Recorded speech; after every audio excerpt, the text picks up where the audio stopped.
Hi guys, back again with another video. Now this time we are going to do the full review of the MI-A1. I've been using it for the past 6 months with various, four major service providers: Airtel, Vodafone, Jio and Idea. So I've used all the four service providers on it. I have used the camera in the night, in the daytime, in all different lighting condition for pictures and for videos. So I'll be talking about all of that: the internal storage, the processing power, the hardware differences. So I'll be talking about all of that. So I'll not go through goods and bad straight away. So I'll go through different sections regarding everything that this phone has, and then we'll be talking about all of them separately. So let's start. Number one, look and feel. Now the MI-A1 is made of metal. The look is excellent. It looks very nice. It looks premium and it feels premium too. Now if you compare it with other phones in the same price bracket, this actually has a much better build quality. Now it is pretty slim for at 7.3 mm, and it weighs only 165 to 68 grams.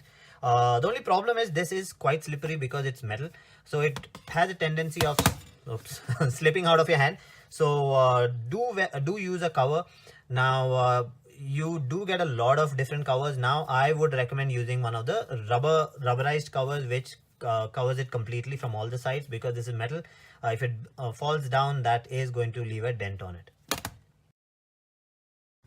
Number two, display. Now this has a 5.5-inch display. Now this is a full HD IPS display with a pixel density of 403 ppi. Now it's full HD, but it cannot show you 4K videos, but I will not really expect a 4K display from a below 15,000 rupees phone. Now the screen is reasonably bright. It's really bright, but it does have its own problems in sunlight. In sunlight, the screen gets washed out a little. And if you compare it with any AMOLED display, then you would actually see that this is quite washed out in front of them. Number three, connectivity. Now the MI-A1 has dual SIM support, so you can have two dual SIMs, but you can only use one voice over LTE SIM on it. The other one has to be a regular one, a GSM, a regular 3G, 2G SIM. So you cannot use two of them together on this. It will not work. Now the signal quality is excellent. I can actually rely on this more than most of my expensive phones. They are not able to get the signal, but this one does get the signal. Now in connectivity, you do get Wi-Fi, GPS, Bluetooth, infrared. So you have an infrared port also over here, infrared blaster, IR blaster over here, and you do have USB OTG support. So this is a phone with band 40 in LTE, which is used by most of the Indian 4G providers. So that's also good. So wherever you take it and go, it should work fine. Number four, sensors. Now sensors on this phone includes compass, magnetometer, proximity sensor, accelerometer, ambient light sensor and a gyroscope. So they did not cheap out on the sensors. Like you would have seen that most of the cheaper phones, they do not give you all the sensors. Like even in this, you have the brightness control, automatic brightness control. Most of the newer phones that you'll see which are cheap, they do not have automatic brightness control. Now you saw that it has gone brighter. Now it will control the brightness automatically because of the sensors in front. The newer ones, actually the cheaper ones, do not have all those sensors in it, so this did not cheap out on them. Number five, performance. Now with the MI-A1, you get an octa-core Qualcomm Snapdragon 625 processor clocked at 2 GHz, and coupled with a 4 GB of RAM, the Snapdragon 625 works very well. Now I have done everything like gaming, music, pictures, editing, even video editing tools, photo editing, everything on this, and it has never ever lagged. Yes, I had lagging problems with the Oreo update, but after a few updates, now it's working fine. But this handles everything like a champ. Everything works fine. Now to improve the performance, they have also included a graphite sheet at the back to control the heating. So that's why you will see that this phone, if you compare it with a lot of other phones, this phone does not really heat up that much no matter what you do. So that's also one of the good part of this phone. Number 6, hardware. Now the MI A1 comes with 64 GB of internal storage, and it can be expanded to 128 GB with a memory card. Now it does have a hybrid slot, so it does, I mean, you have to choose between 2 SIMs and 1 SIM and a memory card, but that's still okay because it's got 64 GB of internal memory. Now the fingerprint reader is quite good. It works well in no matter what situation. Yes, I have had problems when my fingers are wet, like if it's raining or something and my hands are wet, or if I'm in the steam room and I've just come out and I'm trying to open this up, it does not work. But that's a common problem with all the phones that I've tried. So fingerprint reader is also good. The infrared sensor that it has, the emitter, the blaster, whatever you want to call it, it works well. I have used it with my AC, with my TV, with a lot of different devices, and it works well till the time the model number has been found by the software. You can use different third-party apps also, but it really depends on you if you are really going to use the IR emitter on this. Now, one of the major things which I like is the audio output. Now this one has a single speaker, but that single speaker is loud. Now it's so loud that if I compare it with most of my phones, this has to be the loudest phone. One reason why that is because this has an inbuilt 10 watt, which I'll be talking about later on, which has a 10 watt amplifier, which helps in the speaker and the earphone also. So if you have big drivers, if you have earphones with big speakers like a 40mm or 50mm speaker, this works well with that. It's the loudest. So most of the time when I want to listen to music on big drivers, I use this phone instead of all my other phones. It does have quick charge technology built into it. Now it's not fast charging, it's quick charge. It's faster than regular charging now, which allows it to charge from 0 to 100 in 2 hours. So but that will only happen if you use the bundle charger, the one that comes with it. It has a 2 ampere rating on it. So if you use that charger with this will charge in 2 hours, 0 to 100. So that's also a very nice thing. Number 7, camera. Now that is one of the most important things that this phone has, which is its USP, which is its camera. So it has two 12 megapixel camera, one at f2.2 wide angle and a f2.6 telephoto lens.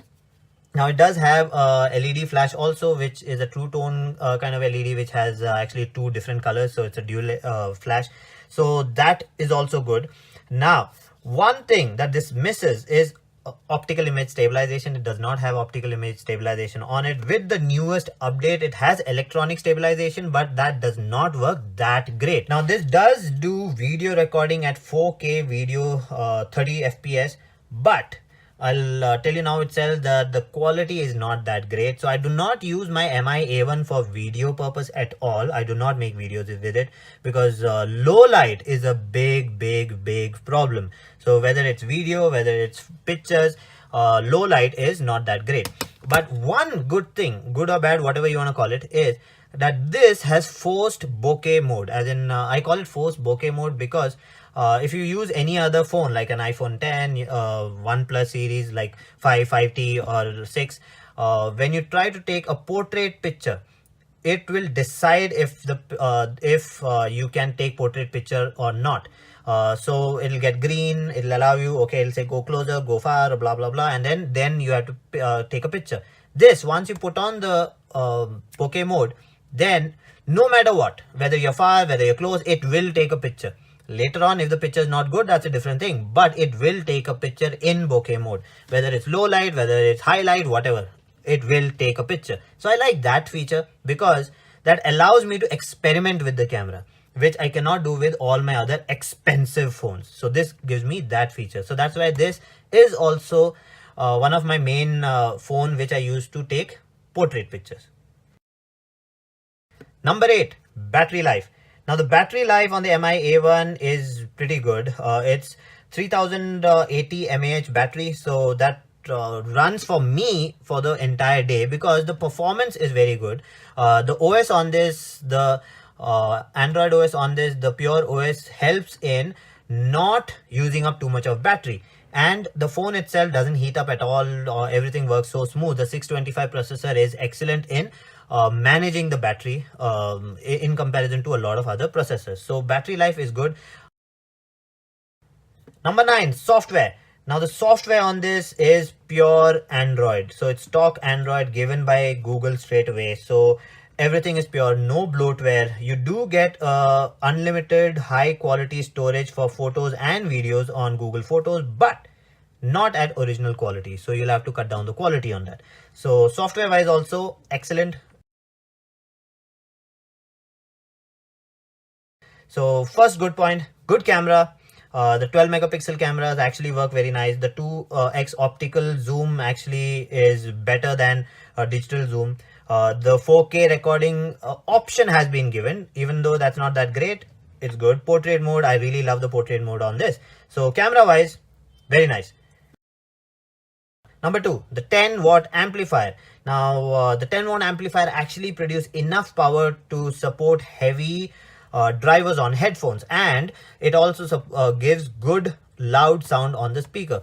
Now the speaker does not at a loud volume it does not crackle a lot. It's good. For 6 months I've been using it and nothing has happened to the speaker, so excellent.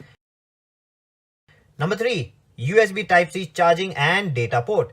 Now that USB Type-C port also allows Type-C headphones. So I use my MI Type-C headphones with it and it works pretty good. Now I've seen that the sound quality or loudness that I get with this, I can't really compare it with other phones in the same price bracket. Number 4, IR Blaster to control the device. So you have an IR Blaster, so you can control all the devices with it. Okay, so finally, let's talk about some bad points which I don't really like about it. Now the bad point is the front camera. I really don't like the front camera. The quality is not that great and it does not have a LED flash. Now wherein all the newer cameras have a LED flash in the front for selfie, this does not have it. Number 2, no NFC. So because there's no NFC, there's no Android Pay. You can't really you can't connect to NFC enabled devices and you cannot pay through NFC. Number 3, not good for low light photography. So I cannot take low light pictures, low light videos with this because it comes out really bad. So if you want to do low light photography, it's not for you. Number 4, image stabilization. Now there is no image stabilization. So there are times when you are just simply clicking and your hand moves, even that causes a lot of blur on this. Now that's a big issue. In case your hand is not steady, then this is going to give you little blurry pictures. Now with the latest update, you do have electronic image stabilization built in. I mean, that feature has come into it, but it does not work that great. Number 5, no water resistance. So there's no water resistance rating at all on this. So if you put it in water or a little splash of water, it is going to go bad. So that's really bad.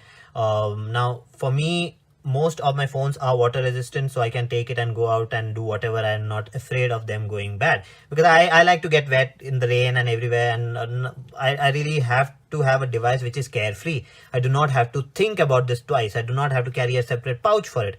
So that's my problem. But in case that's not one of your requirements, excellent phone for you. So the final thoughts about the MI A1. Now MI A1 is a solid phone. It's an all-rounder. Basically good build quality, good cameras, good sound quality. The 10-watt amp on it really helps. There are times when I choose this over most of my phones to listen to music because this is loud.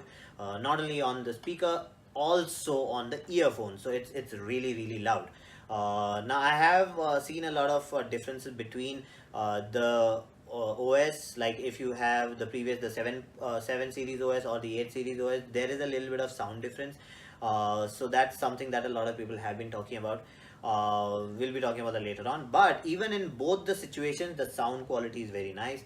The network connectivity on this is excellent. I do not have any network issues. I do have network issues in my house with a lot of other phones, but this one has not given me any network issues. So I'm really surprised that even though it is this cheap, it does a very good job at network quality, at least for me.